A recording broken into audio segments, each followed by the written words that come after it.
Hey everyone, I am Pranshi Agrawal and welcome back to my YouTube channel. Now we are going to solve second question of today's Leetcode weekly contest 436, which is assign elements to groups with constraints. Okay, so let's see what is this question and how we can solve it. So in this question, you are given an integer array groups where groups I represents the size of the ith group. You are also given an integer array elements. Your task is to assign one element to each group based on the following rules. An element j can be assigned to a group I if groups of I is divisible by elements of j, and if there are multiple elements that can be assigned, assign the element with the smallest index j, and if no element satisfies the condition for a group, it means there is no element in the group which is divisible, then assign -1 to that group.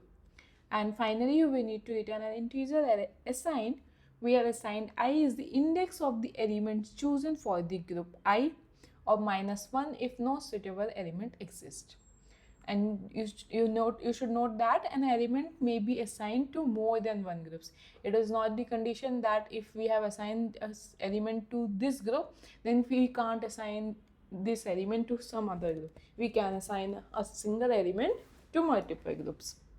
Okay, so see, in this example you have been given with a groups vector and an elements vector, and on what basis we can assign elements to groups? That if groups I is divisible by elements of j.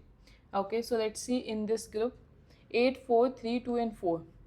4 also divides 8, 2 also divides 8, but we need, if there are multiple elements, in that case we need to assign the element with the smallest index. So we will assign the element 4 to 8 and we need to assign this index, so that's why here is 0. And for 4 also divides 4, 2 also divides 4, but we need to take the smallest index, so that's why 0. Now for 3, neither 4 divides 3 nor 2, so -1. And for 2, only 2 divides 2, that's why 1. And then for 4 again, 4 also divides 4, 2 also divides 4, but we need to take the smallest index, that's why 0. So in this way we need to return an assigned vector which satisfies the above given conditions. So the very basic brute force approach for this will be, you can start iterating in the groups and then start iterating in the elements, right?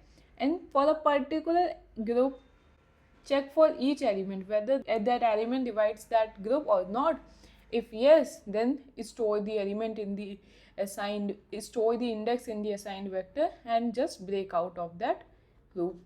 But this will take off n into m complexity, means size of group into size of element.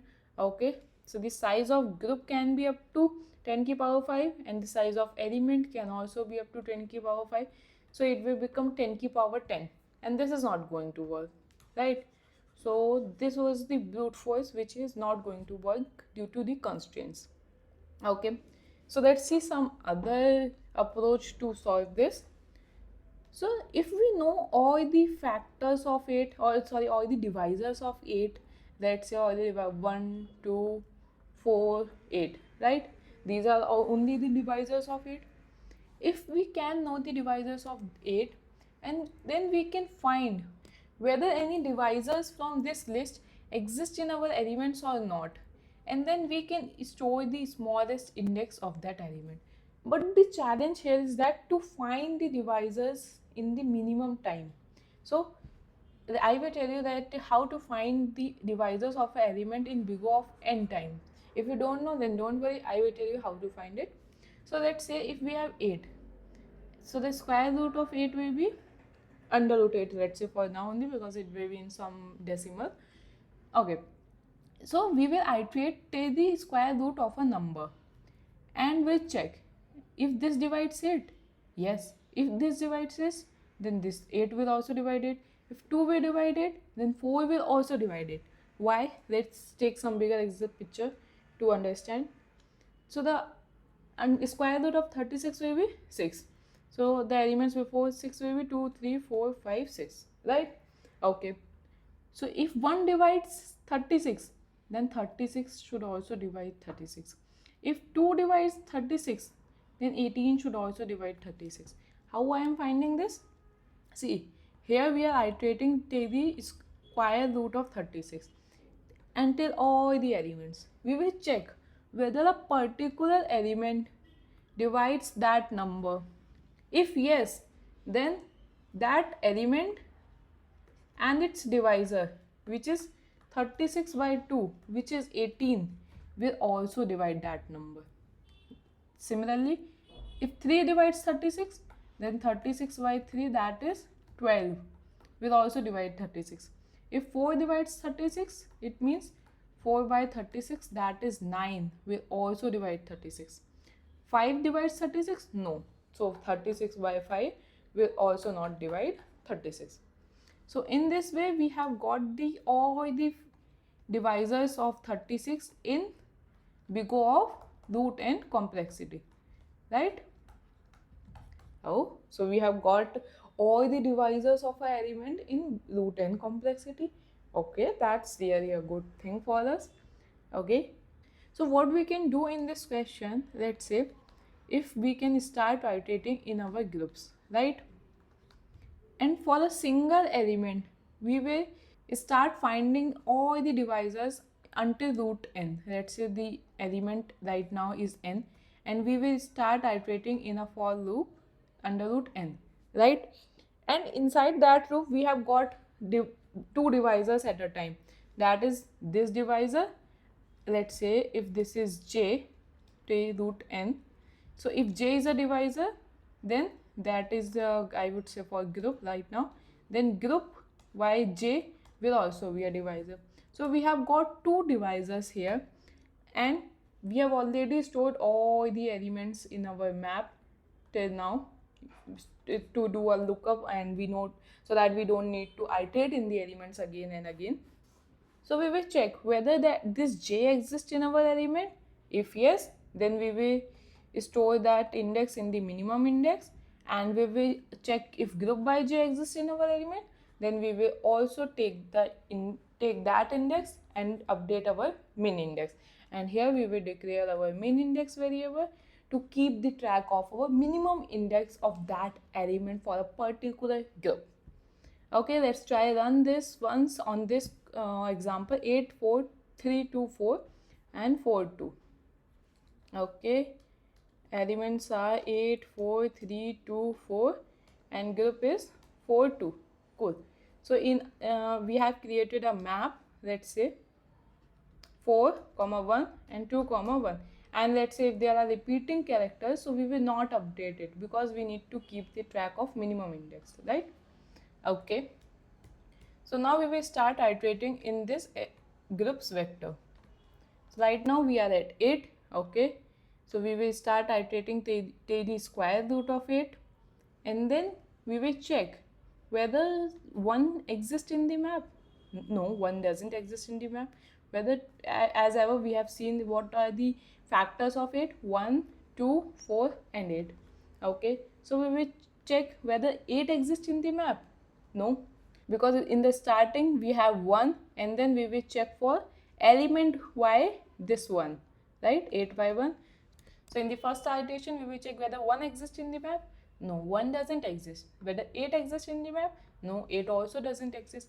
Okay, now we will check for 2, whether 2 exists in the map. Yeah, at index 1. Oh, 4 was at index 0. Yeah, so we will update our minimum index with 1. Okay, and then we will check for 8 by 2, that is 4. Does 4 exist in the map? Yeah, and its index is less than our current min index, so we will update its index. And now we have came out of this loop. As we have completed the iteration to under root of 8, so we will simply update our assigned of I to minimum index, right? Similarly, now when we reach to this 4, so we will iterate till under root of 4, that is 2. So we will first check for 1 and 4 by 1, that is 4. 1 exists in the map? No. 4 exists in the map? Yes. So we will update our minimum index with 0. Okay, now let's check for 2. 2 exists in the map. Yes, but our minimum index is already less than the index of 2. So we will not update it. Now we will check for 4 by 2 again. So for again 2. So 2 is index is already greater than our main index. So we will again update our assign of I with minimum index, right? So in this way we will keep on iterating on all the elements of the groups, and we will find all the divisors of that element, and then do a lookup in the map whether that element, whether that divisor exists in the map or not. If yes, then we will update our minimum index with the minimum value of min index and the index of that divisor, right? Okay, so let's see its code once. So initially I have taken groups.size as n and elements.size as m, and initialized the assigned vector as with -1 values, and then stored all the elements in an element index map if that element is not already there. If that element is already stored, so we will not update its index, as we want to keep the track of the minimum index.